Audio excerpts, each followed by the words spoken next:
Yeah. Hello, everybody. Thank you very much, Marco, for the introduction. Good afternoon to everybody in Europe. And if you're watching from different continents, then perhaps good morning to you, or even good evening or good night. We very much appreciate you being here. And of course, we would like to say a huge thank you to the WDC AL for the very kind invitation. It is a true honor to be part of this wonderful Zoominar series. And I think it's given everybody such a boost during such a very difficult time. So we hope that you watching at home today will also enjoy our hour-long lecture. And also a big thank you to the CDEB, who I believe have also collaborated with the WDC to make this all possible. So thank you from both of us. So on to business. And the topic of our lecture, as you know, is qualities in WDC ballroom dance. Now, we felt that we should actually make a distinct difference between quality as an overall thing and a single quality. So what we would say the ingredients are to make the perfect overall quality couple. And of course, in our federation or in the other federations, we should have the same qualities, but it's down really to our choices and our preferences of which we use best. So in preparation for this lecture, we actually posed a question to 20 individual dancers. I asked 10 very high level amateur and professional couples, individuals. And I also asked the same question to 10 lower level medalist dancers on their opinions on what quality is in ballroom dancing. So I asked them quite simply to define in either one word or in one sentence what they think quality is. And the results were very, very interesting because although all of the top 10 high level dancers, they gave very different answers in how they worded it or how they approached it, the result was that they were all on the same page, and more importantly, on the same page as Izabela and myself, which I will come to in a moment. The medalist dancers who I asked gave a very different answer, a lot more concise and not the full story. So I did promise the top couples that I wouldn't use their specific examples, so I won't. But the general answer was for the high level dancers, the quality is the balance or the perfect execution of every single category in ballroom dancing. It's the harmony of all of these different categories coming together to produce an overall quality performance. Now, interestingly, when I received the answers from the medalist dancers, 8 out of the 10 all gave the answer that for them, quality is good technique. Now, of course, that is true. That is one part of a much greater story. And the other 2, they took a more musical approach, a more expressive approach. And they said for them, it's the look of easiness, the look of musicality that you can see in a couple. And again, absolutely right, but it is only one part of the full story. So for us, it was very clear to see that there is a difference in the understanding of quality in ballroom dancing based on the level of the individual or the couple. And as I say, the top couples really do have a very thorough understanding of what quality is. So what we decided to do, therefore, was to try to introduce you to as many qualities, individual qualities, as we possibly could. If you like, a recipe book showing all of the ingredients that we believe should be thought about, at least, if not worked on and produced and developed as much as possible. And as I said at the start before, it is then down to your own personal preference of how much of these ingredients you put in or how little. So we have spared no expense at all on this lecture and we have provided you with a beautiful artist's easel showing our pieces of work. So we've split this for simplicity into 6 large categories, and then each of those we will demonstrate and show and talk about the individual kind of ingredients that are all part of these particular bubbles. So for those of you, we were very worried about this. If you are watching at home and it's showing a mirror image of the screen, then we do apologize for that, but hopefully you can all see this clearly. But nevertheless, I will talk you through the board. So the 6 main categories, we have technique, we have mechanics, we have presentation, we have music, we have choreography, and character. That for us are the 6 large categories. Now, some of these are very much interconnected. So you can only improve one thing if you also improve the other thing with it. However, some of the other categories, particularly those connected to presentation, they can be improved and actually perfected at any level without any direct influence to the other categories or ingredients. So my very glamorous assistant will now reveal the subcategories of technique. Thank you, Izabela. Perfectly done. So we have listed, as I said, a few ingredients, and we hope again you can see that clearly, but I will talk you through. So as far as technique itself is concerned, this can involve the footwork, of course, the heels, the toes, the balls of foot, also the rise of the foot, also the foot pressure, all connected together to technique. The other subcategory would be understanding each figure. So you need to look at the figure, understand how it connects importantly to other figures. We will talk about that also a little bit later anyway. But yes, you need to understand each figure, understand the technique of each figure, which is also connected therefore to the next category, which is rotation and turn. And we've written a question here that you should always ask yourself, how much? How much does it turn? Why does it only turn that much? Sometimes, for example, we've all been there, we overturn a particular figure and suddenly it leaves us with not a lot left to do on the next preceding figure. So you need to understand if it should overturn, underturn, or the correct amount of turn. And also the alignments. So again, this is connected directly to the understanding of each figure. All of this pretty much you can find in the technique book. It is absolutely timeless. It does not go in and out of fashion. It is there to help you. So you should look at the alignments. It's very easy, particularly in a competitive situation, to overcook the figures. And that technique is always there. Those clear rotations, turns, alignments, directions, all very, very important.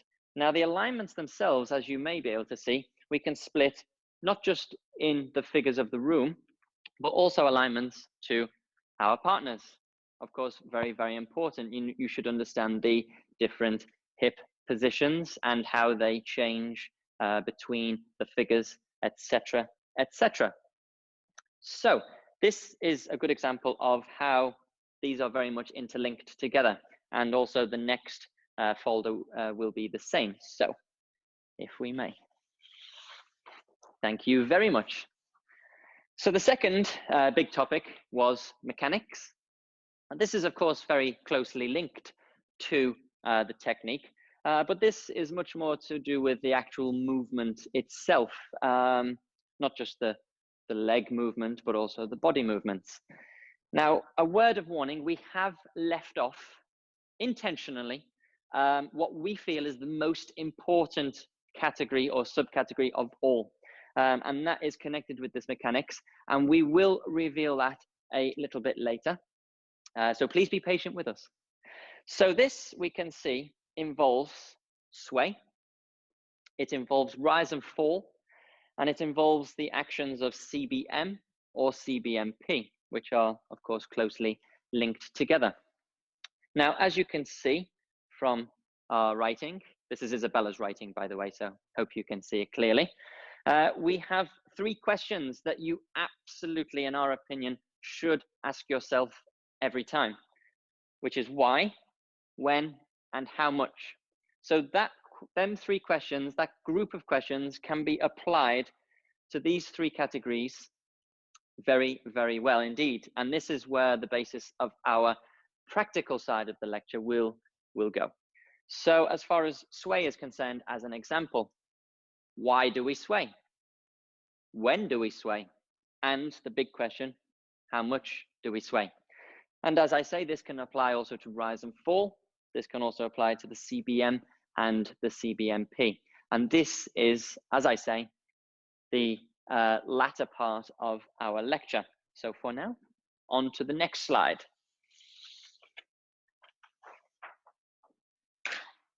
Perfect. So we come to presentation. Now, this involves quite a lot. And as I mentioned before, a lot of this can be improved or perfected without the need for technique. So going through a few of the subcategories now, we have outfits, of course, all part and parcel of the overall performance. Now, of course, you can have the very, very best tail suit, the very best dress on the floor, but it will not make you a better dancer as such. But of course, it can make you feel good and it will make you look good. So it is, of course, an important factor, but completely independent. We do feel that the overall presentation of couples on the dance floor these days is of a very, very high level. You know, girls in particular, they're spending rather a lot of money these days on their, you know, professional hair and makeup. Of course, the dresses, as we know, but even, of course, the boys. You know, a lot of them, you see them in the hair salons getting their hairs done directly before the competition. No stone is left unturned these days, and we do feel that the overall presentation is of a very, very high level, and that is, of course, excellent to see. But moving on to other variations on presentation, we have posture. Of course, again, you can perfect your posture independently. Maintaining it throughout the dance is another story entirely, of course, but you can have an awareness of posture, of improving your posture without the necessity of perhaps, you know, good knowledge or technique. The frame. Now, we do appreciate that some coaches do not like the word frame because that refers to something which is rigid, which is why I've split that into 2 categories here, which is the structural and the cosmetic. Now, we do require a certain amount of structure in order to, of course, support each other. But we also have a cosmetic side to the frame. And very important to mention is that this should be breathable. Okay, if we just lock everything into place, it can look quite good for a certain amount of time, but then without the other ingredients, that can certainly diminish, particularly in a competition environment. This is also something that we will touch on a little bit later in our lecture, if you're still indeed with us and indeed awake. The next one, connected to presentation, is facial expressions. Again, it is part of that dancing, can be perfected and improved without the necessity, once again, for, you know, a technical understanding or knowledge. Now, I've split this also into 2 categories. We have natural and we have acting. Now, of course, everybody hopes to feel very good on the competition floor, but I think we all know that's not always the case. So there are times when you just don't feel very good, but you must still show that you're feeling good. Nobody except yourself knows how you're feeling. So don't show anybody what you're feeling.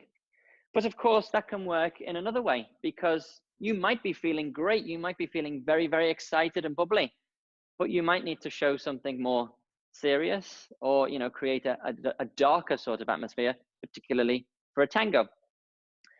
On that point, we feel actually very in a difficult position compared to the Latin dancers, because their first dance is, of course, the cha-cha-cha, which is lively and bubbly. Our first dance is the waltz, very calm, often quite a sad dance even. And we remember the feeling when we made our first Blackpool final together. We were, of course, on cloud nine. And unfortunately, what we had to do was not to show that for the waltz. So we had to actually act to show a more contained, more careful approach to the dance. Whereas we feel the Latin dancers have a much bigger advantage in this. A few years after we made the final, we saw one particular couple, not mentioning anybody's names, who were of course thrilled to bits to be in their first amateur Latin final. And they went on that floor and just went absolutely wild in the cha-cha-cha because they were allowed to. So they actually didn't need to act at all. So acting is not always a negative thing. Sometimes it is necessary to show a certain type of performance. Moving on to the final part of this, which is presenting each other. Okay, now we can do this, of course, in between dances. Whilst we're waiting for the dance to start, we should have a certain rapport with each other. Again, not showing anybody how we're truly feeling. But also we can present each other during the dance. So this is connected to the idea of shaping and line figures. They are there predominantly for the man to show off his lady to the best of their abilities. It's not always about the man. Did I really just say that? Did I just say that?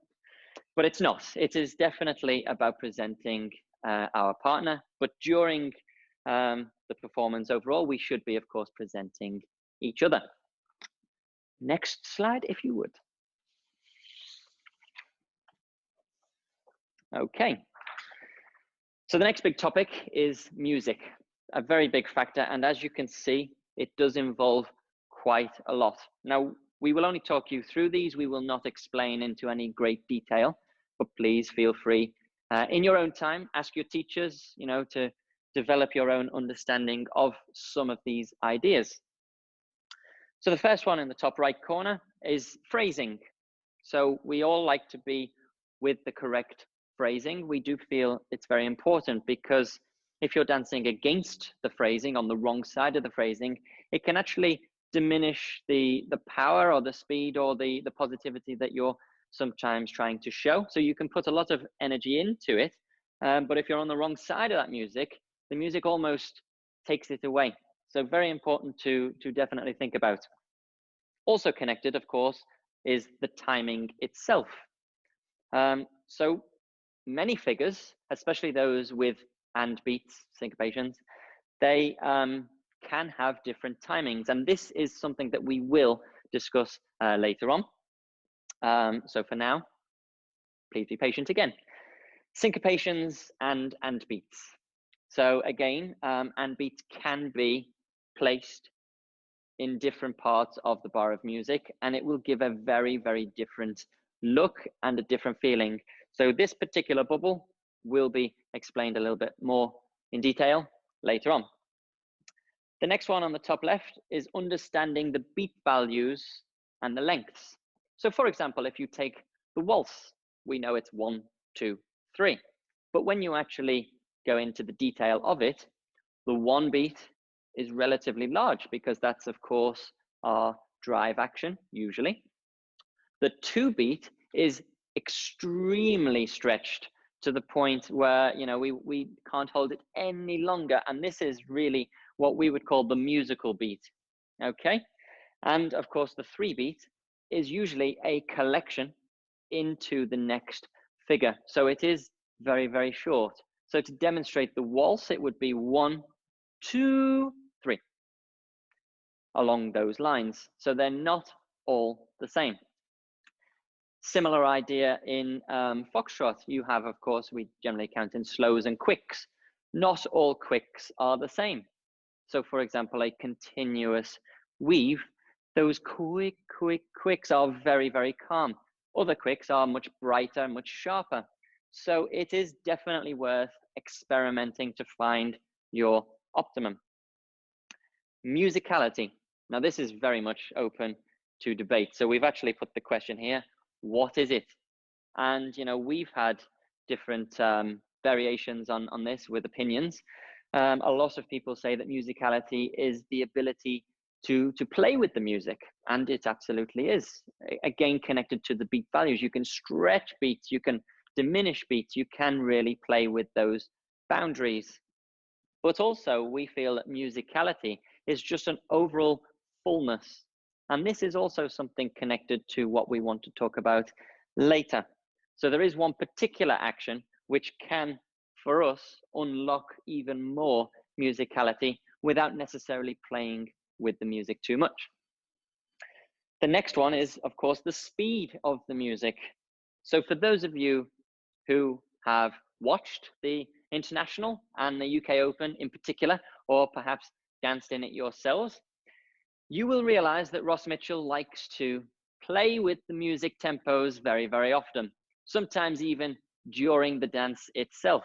I certainly hope Ross isn't watching, but never mind. So we need to understand how we can dance to the slower music or to the faster music, because we cannot hope to dance the same way. Things do have to change. And this again comes back to the idea of the overall quality. Things, proportions need to be adjusted accordingly to maintain a quality performance. Okay, now this is an interesting one, of course, the timing of the body flight versus the timing of the steps themselves. So the best example, simple example we can give for this is a feather step of the slow foxtrot. So we know, of course, that the timing of the steps of a feather step is slow, quick, quick. Now that, of course, indicates a large step with two slightly smaller steps. It also tells us the footwork, it's down, up, up, in a very simple way. But our bodies, our body flight should not be dancing that same timing. And this you can certainly see quite evidently in lower category competitions, where they just dance their body weights on the same timing as the beat itself, of the step itself. Whereas in the case of the feather step in the slow foxtrot, our bodies should be accelerating into the slow and then drifting, or slightly, if you like, decelerating on the quick, quick. We can't be very careful on the slow and then very, very rushed on the quick, quick. So our body weights, our body flights do slightly change. The same with the waltz. We have an acceleration into the one, even though the beat itself is, of course, quite big, quite long, and quite calm. We do want to see sometimes this increase in body flight compared to the step timing itself. And then the final one connected to music is rhythm, but in this case, the rhythm of movement. Okay, so we have rhythms within the music themselves. We feel, of course, that Latin has a much greater potential to play with rhythms, possibly than ballroom dancers do. But we can indeed, as ballroom dancers, utilize the rhythm of our own movements. And there are four categories here. We have impulse, we have impact, we have constant, and we have contract. So I can demonstrate this with my hand for simplicity. So an impulse is something which has a greater energy at the start, which then dissipates out naturally. An impact has a large amount of energy, which stops. Okay. A constant energy is, of course, constant. Very, very simple. And the contraction is where it starts off quite calm, but then at the end, it has this kind of almost impact feeling, but in a much more contained sort of way. Now, this we can really play around with a lot in line figures. You know, we can go into a right lunge, for example. We can hit it with an impact. We can hit it with an impulse. We can choose to keep it constant. The recovery, we can choose to contract. We can really play with this a lot. Of course, the best dance for this is tango, to not always show the same rhythm all of the time. So again, experiment with this idea. It is another Very large ingredient, very important ingredient to the overall quality performance. Next slide, please.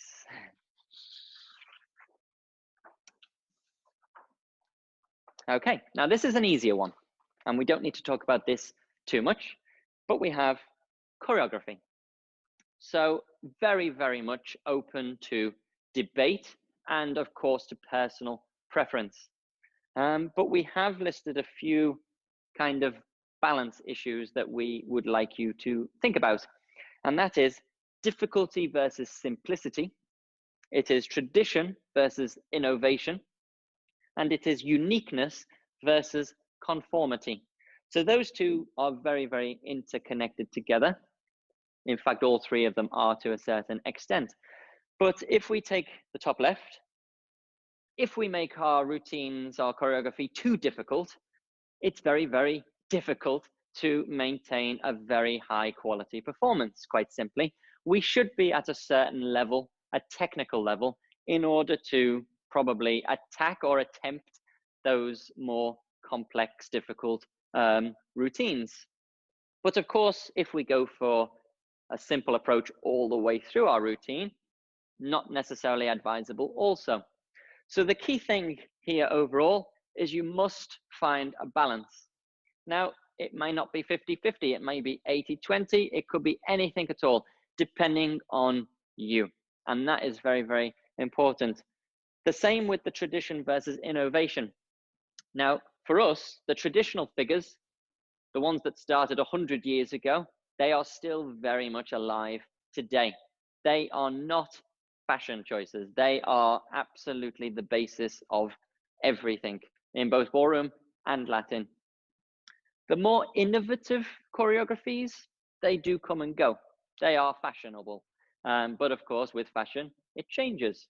And so do the innovative ideas. So once again, it is important to have a good ratio, a good balance between your traditional figures, those, if you like, from the technique book, and those which, you know, are a little bit of a development on those basic figures. And the same again, very connected with the uniqueness and the conformity. We don't just want to conform, we all should want to develop things a little bit further. So we should all try to strive for a bit of uniqueness within our choreography. Now, this is a very important point because we feel very strongly about this, that although you can and should get some ideas and help from your teachers with regards to choreography, you should be able to and actually be encouraged to provide your own choreography because it is your own personality that you're trying to show on the competition floor. So of course a teacher can give you a routine, a full routine, but it will be more so connected to their own personal preferences. So we do feel that each couple should very much strive for some independency and individuality when it comes to choreography. Thank you very much. Okay, we are almost there. Thank you for bearing with us. So we come to character. Now, this can be split quite simply, really. We have your own personality, your own individual character, the one that you want to show on the competition floor. So, you know, you should be a character. You should have a certain character on the competition floor. We do not need to be the same as each other, and we absolutely should not be the same as one of our fellow competitors either. And of course, we have the character of the music and also the character of each dance. So they are very much interconnected together. And we feel that to show the true characteristic or characterization of a dance, you should know a little bit of the history of it. We will not go into too much detail about that now because the lecture would need to be 3 hours long. But yeah, you need to understand the history, not just of the dance, but also the figures themselves to understand and show the character of those dancers or figures and the character of the music through your own expression and through your movement. So this is touching on what we said earlier. You know, you take a waltz, for example, it can be a very melancholy, sad piece of music that you're dancing to. You take the Schindler's List that the Empress Orchestra has recently released. Very, very sad, emotional piece of music. We should not look too happy dancing to that. We should not look all jolly and happy, because we're not being true artists. We're not reflecting the music through ourselves to the audience. So that is how, in your own expression, you can show the character. And the same through your movement, you know, whether you make things more soft, more subtle, or you go for more bold, positive actions. So if the music changes from round to round, ever so slightly, so should your performance. You should not dance the same way every single round, to a certain extent. The technique, of course, is non-negotiable, non-optional, but how you express the music should be subtly different. Okay, and on to the final slide. Oh, that was the final slide, my apologies. So I've already now revealed our main topic, so I'm going to just hide that for a moment. So in conclusion, they were all of the ingredients that we feel every dancer should at least think about and should try to place into their own performance in some quantity. And that is very important, because each dancer, and indeed each federation, they have the same ingredients, absolutely the same ingredients, but just different priorities on the quantity. So without going and being too controversial, we hear a lot in our federation that the WDSF dancers lack quality. Now, we do feel this is a little bit unfair, because I feel that all dancers in all federations have the same qualities, but it's just that they choose a different amount of ones that are important to them. We choose ones which are different, you know, priorities to us. And that we feel is absolutely fine. And each dancer, even from the same federation, should also have these slight differences. This is also very much connected to the idea that we hear again from many coaches, that a lot of couples today lack individuality. And we absolutely agree with this. We don't think that you should be able to, for example, tell which country a certain dancer comes from based on how they're dancing. And certainly, we don't feel that you should know which dance club or which dance teacher that couple comes from based on how they're dancing. Because even if you take one club collectively, each individual dancer is different. They have different heights, different proportions with each other, and their own different personalities and tastes. So each couple should be very, very, very different from each other. So you should get the overall package and not just the one priority, if you like, of either the teacher or of the country, which can often, unfortunately, be the case. So we feel that one particular action which is used quite badly or wrongly, very, very often, is sway. We feel it's often executed over the top, but in other instances, in other couples, sometimes it's not done enough because it's done in the wrong way. So one point, one analogy and comparison that I would like to talk about is the idea of either a top-down approach to dancing or a bottom-up approach to dancing. Now, what that means is those couples which are focused more on the top line than anything else, that's fine to a certain extent. But once you've perfected that, you can't make it any better. We cannot stretch our arms any further. We can't stretch our shoulders any further or our necks any further. It's very easy to perfect the top line. But sometimes when you're focused so much on the top line, it actually hinders and diminishes the ability to improve your base action. So we absolutely feel that a bottom-up approach is the absolute best solution. You should always be working on the base action, on all of the mechanical and technical ingredients that we talked about before, and then put the frame on the top of that. A good analogy is a Formula One car. Now, if you look back at the design, the shape of Formula One cars from even 20 years ago, they are almost identical then to now. Basically, they perfected the aerodynamics and the design of the car 20, maybe even 30 years ago. So they left it alone. What the Formula One companies are constantly striving for is the engine, the efficiency of the engine, the wheels, the brakes, the suspension, all of the mechanical aspects, not necessarily the visual ones. And we feel that can be very much related to a dancer. You should be striving to improve the mechanical work, not just purely going for a visual effect, because it will only take you so far and it will only give you short-term success, not necessarily long-term success, in our opinion. So moving on to our definitely now final slide. This is for us the most important ingredient of them all, the drive action. So this belongs to the mechanics. Now, basically, if you improve this, you will improve many, many other things in turn in a natural way. So the ones that we've included here are sway, CBM, CBMP, slow and fast music, the timing, and musicality. And this is where we touched on a little bit earlier, if you remember. So we feel, particularly, of course, that sway is used wrongly. And this is where we would like now to go to the practical side of things and explain how that works.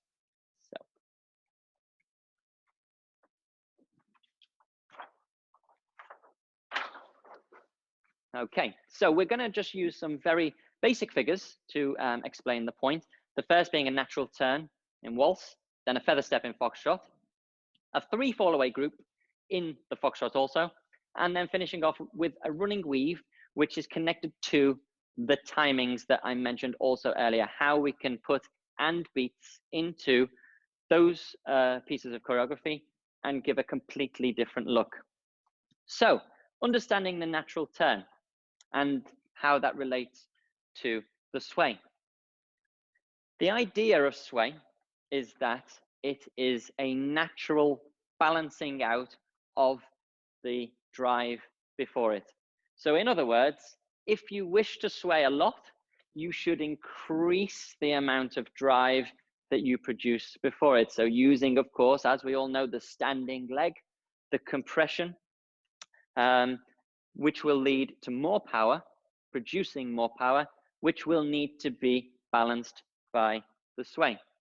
So for example, at a very, very low level, if we were to dance our natural turn with very little drive action at all, we should, from a basic level, be able to dance that and finish without any need whatsoever for the sway. So if we do that the other way, just to show you. So if we have very little drive action, we should be perfectly balanced at the top of the swing. No reason at all to sway. Now, what we do see very, very often on the competition floor is that kind of drive action.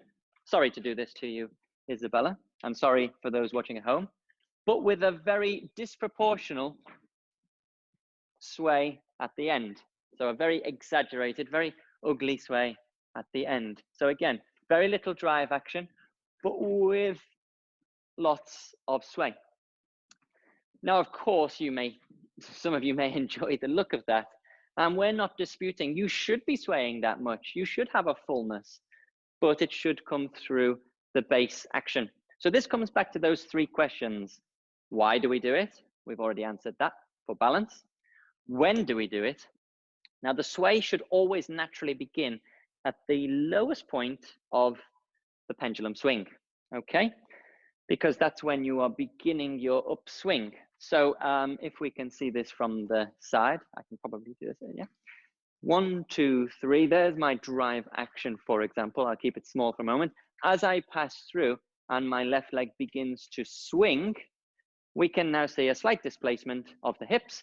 That is the moment when the sway begins. Now, of course, that will then naturally develop through into the next beat, which will then create the balanced curve that we want at the end, both for man and lady. Now, of course, at the top of that swing, at the point of the closure of the feet, couples have a preference. They can choose either to maintain that natural sway, or you can choose to add in a stretch of the side, what we could actually call a cosmetic sway. That belongs to the WDSF technique book, I believe. But it's an added extra on top. Now, depending on your choreography, you may choose to go for the classic look, or you may choose to enhance it. So if we were to show, hopefully, a more natural looking natural turn, but with a full amount of drive action, we should have the correct proportions throughout the action. So to show you that the other way, 4, 5, we drive, natural swing, natural sway, and lower, for example. So we hope that you could see that everything was proportional to each other. Now, as I say, if we wanted more sway, we would need to drive more, we would need to swing more. So this moves on very nicely into the feather step in the foxtrot. So there is still a drive, there is still a swing. Therefore, there must be some sway. Again, a natural amount.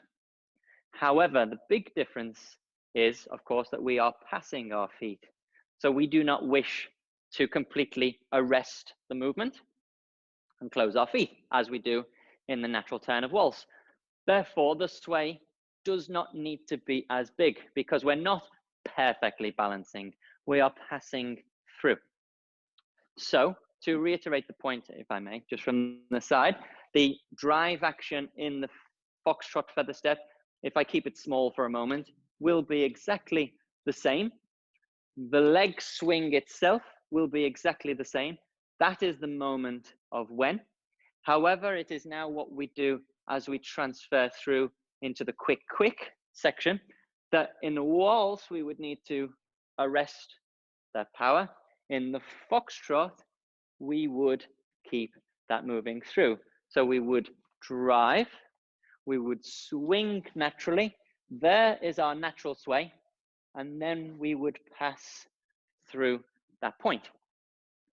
Now, once again, you have a choice. Some couples choose, instead of just going for the classic look on the quick, if you like, of drifting through, they choose either to increase the CBM action, or they also give a slight stretch of the side. Now, this, of course, gives a very musical, a very full dynamic look to it. This is your personal choice. If you've danced a very complex piece of choreography before it, it's possible that you may just want to show that clarity. Or if you've done some very basic amalgamations before it, then you may wish to demonstrate a much fuller action.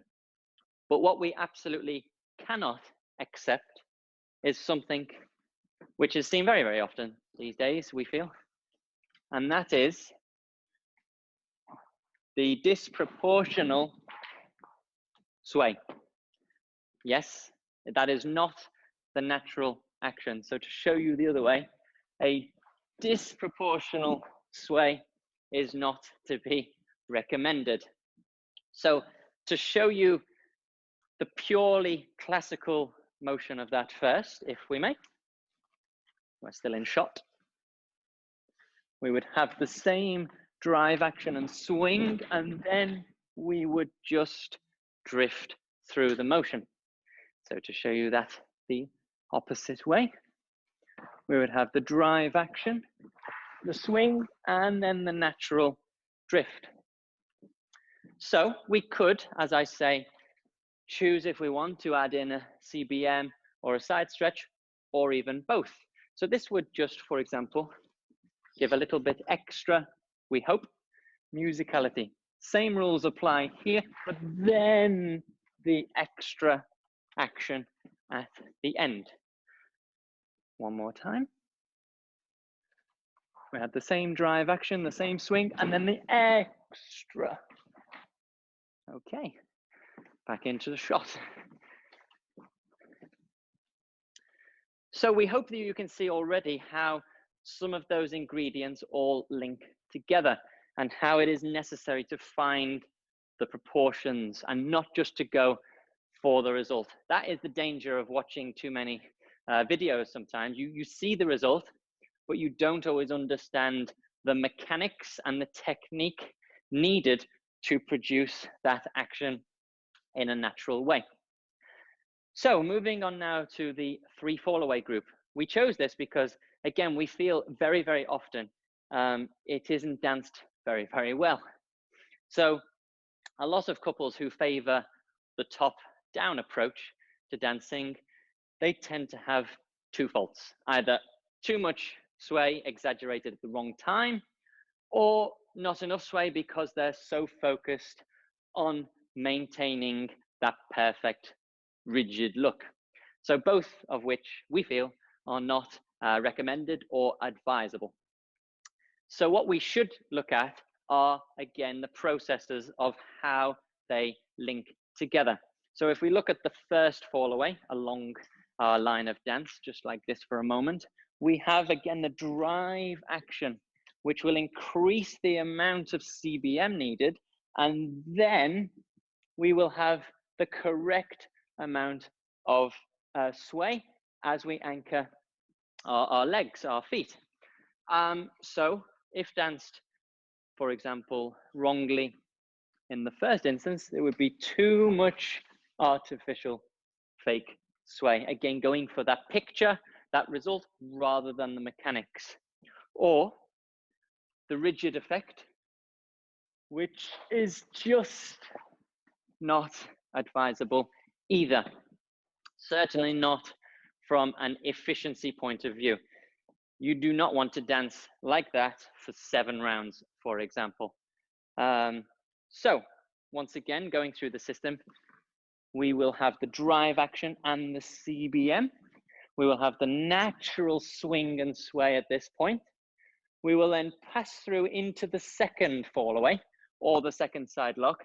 Now, because this requires more of a collection, we can increase the sway plane at that point to arrest the movement, to recharge, ready for the next drive into the next natural amount of sway.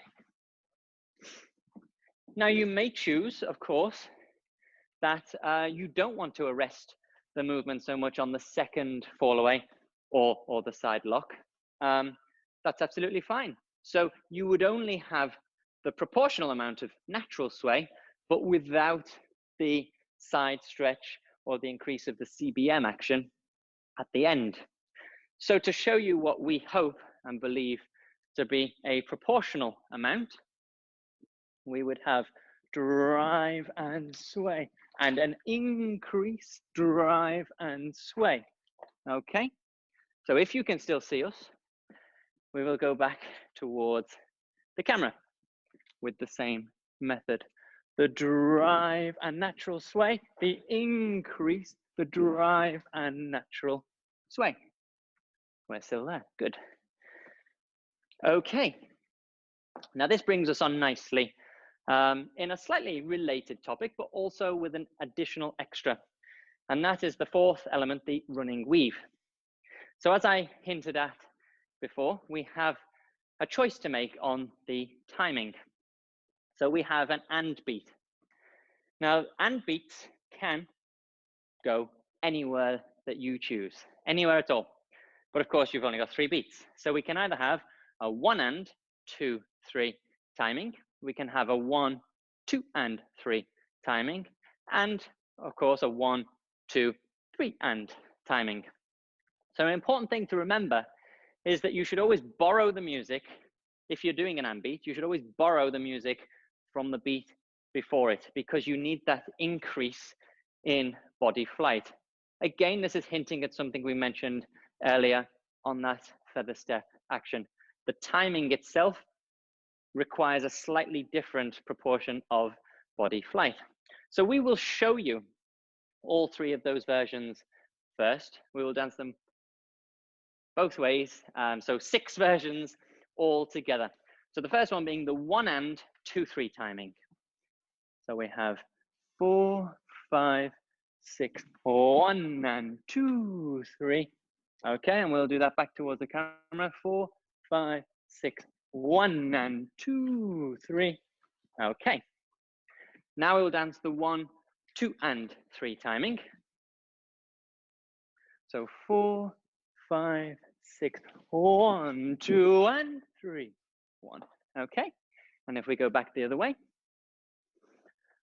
4, 5, 6, 1, 2 and 3. Okay. So we hope already you can see a subtle difference. We will explain them in a moment. And then the final timing, which is 1, 2, 3 and. Okay. So 4, 5, 6, 1, 2, 3 and 1, 2, for example. And back the other way. So 4, 5, 6, 1, 2, 3 and 1. Okay. So very difficult to talk and dance at the same time. Now, some of those are only subtle differences, as we hope you did see. Now, it depends on what you want to show. It depends also on what's followed, what will follow your running weave figure, or what has come before it. So, as you can see with the 1 and 2, 3 timing, that requires a lot more speed at the start of the bar of music, at the start of the figure. So because that 1 has been cut, we don't have the full drive action. Therefore, we won't have as much natural sway. So the main priority there is on rotation. Then, because of that syncopation, we now have a full 2 and a full 3 beat to enjoy. So if we walk through that, we would have a very quick 1 and. That is our priority, to get back to closed position. Now we can enjoy the latter half of the bar of music. So we can use the rise and fall. We can use, again, CBM, a stretch of the side. That can sometimes lead the girl, as Izabela showed, to turn her head. Not necessary, it is a choice. But you're giving yourself that chance, that possibility, based on the timing. So now that we've demonstrated that to you, we will dance that timing once again. And 4, 5, 6, 1 and 2, 3, 4, 5. Okay. So the second timing, which is the 1, 2 and 3, you can clearly see that the 1 is the full amount. Okay. But then, because of the syncopation on the 2 and 3, we lose a little bit of possibility at the end of the bar. So because we have a full drive on 1, we can have the possibility for a full swing and a full sway. So we have 1, but now we have a very quick 2 and 3. So it loses the potential to breathe the shape at the end, but you are gaining something in the drive action at the start of the figure. So once again, it's all about proportions. It's all about balance. So we will show you that timing now all the way through. So we have, and 4, 5, 6, 1, 2 and 3. Okay. And then the third and final timing, which was the 1, 2, 3 and. So what this means is we have even more potential to swing and sway at the first half of that group, but we have even less time, a more limited time at the end of the figure. So the rise, for example, must not be as high. It must be a much more shallow approach. We don't have the possibility to stretch our bodies and sway and create CBM the way we did in the first option. But again, you're gaining a fluid opening to that. So for example, that would be 4, 5, 6, 1, 2, 3, and 1, 2. So we treat, in that case, the 3 and more as a collection into the next figure. So we're showing a fullness on entry into that figure based on the principles that we've mentioned already, the same order, drive action, natural swing, natural sway, etc., etc. So we hope that you can see there how the ingredients can be applied in different ways. So we hope that based on our earlier boards, we perhaps have given you some new ideas, perhaps certain qualities that you haven't thought about. So if that's the case, then absolutely great. But the main thing we feel to take away from today is the balance of all of them together. So going back to the amazing, wonderful responses I got from the high-level dancers, it is the balance of everything. It's the excellence of each category, which is very important to producing an overall quality performance. So thank you very much indeed. We hope you're still awake and alive, and thank you very much. Thank you.